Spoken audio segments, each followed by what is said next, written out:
This guy has been inspected and approved by Luminous. Hey guys, this is SUNSfan and welcome to the official Dota cinema guide to Night Stalker. If you aren't familiar with this hero, you may want to watch the introduction we did for him at the corresponding link. Night Stalker is a strength hero that is considered to be one of the strongest gankers in the game. His unique skill set coupled with his ability to snowball out of control makes him a very tough hero to go up against. Skill build. Maxing Void by level 7 is a very standard practice, as it's incredibly powerful for ganking. Aside from that, skilling Night Stalker is very dependent on what you're going up against. If the opposing team doesn't have the greatest escape mechanisms, then maxing Hunter in the Night can be really beneficial. If the opposing team does have good escape mechanisms, then getting one level of Crippling Fear and then maxing out Hunter in the Night would be effective. Either way, there's no point in leveling Crippling Fear past level 1 until your Hunter in the Night skill is maxed out. And when it comes to your ultimate, you can make an argument to level it right away or skip it for a bit later. Some pros prefer to skip it at first in preference for either leveling up Hunter in the Night faster or getting 1 point in Crippling Fear. The reason for this is because you are so dependent on ganking that if your first Night's ganks go successfully, you'll be rewarded with solid levels anyway, so skipping Darkness initially won't be a big issue. On the other hand, extending the first Night right away could be an option if you feel you're going to get easy kills regardless. In conclusion, whether you level your ultimate at 6, 9, or 10 is just personal preference. Item build. For starting items, get your usual regeneration items, but more importantly, don't forget to get 2 gauntlets of strength. If you have any remaining gold, then just fill up on iron branches, since I've heard they ensure a good game. For the early stages, if you're in the middle lane, get your bottle at first opportunity as the runes will play a pivotal role. Also, be sure to turn those 2 gauntlets of strength into an urn, as extra charges you get from ganking will assist in healing you as well as helping finish off enemy heroes. For boots, you have a choice between power treads and phase boots. Treads will give you a little more survivability, while phase will be much more effective for ganking, as the extra speed boost will stack with your Hunter in the Night passive. The unit walking along with extra damage is also extremely helpful during the ganking stages.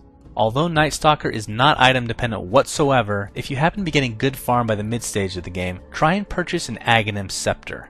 Night Stalker is one of the few heroes that gains a passive ability from this item.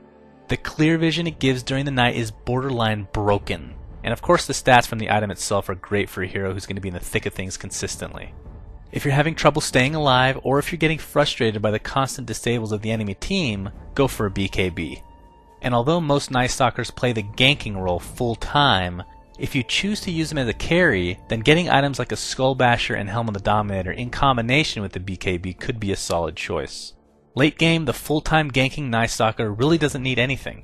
If you're playing the carry role or just have more gold than you know what to do with, invest in items that allow you to tank, such as a Heart or Satanic. Gameplay.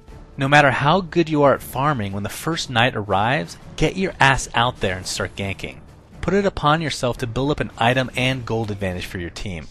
Also, unless you're trying to initiate or escape during the day, always use your ultimate at night.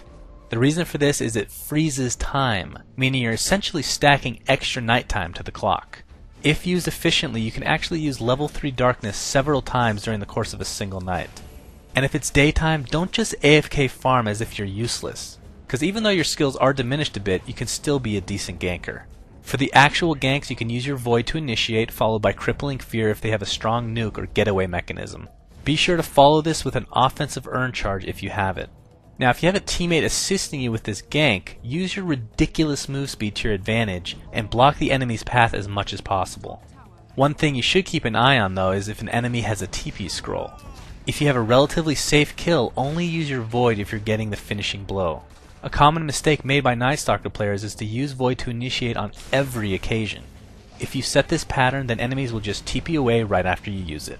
To help you out in your ganks, carry some TP scrolls or Smokes of Deceit. Using both are great ways to bypass wards. I mean, just think about it. If the enemy sees a Night Stalker coming in for a gank, their first instinct is to run away, and for good reason. In actual teamfights, you can kite enemies pretty easily with your superior move speed and ability to slow with Void. But probably the most important part to a teamfight is your ability to silence a crucial caster. An 8-second silence is something that can make or break a teamfight. Also, don't forget that your Void slows attack speed by 35% for up to 4 seconds, so using this on a hard right clicker would be preferable. And last but certainly not least, playing Night Stalker requires a rather large set of balls. So if you don't plan to go balls deep, then go home and play Ricky. Friends and foes. Friends are quite easy to come by for Night Stalker, since he'll be the main one initiating in most cases. So heroes that bring about a good amount of damage would be preferable to match up with. Heroes such as AA, Lich, and Venno are great partners, but the same could be said for dozens of other heroes.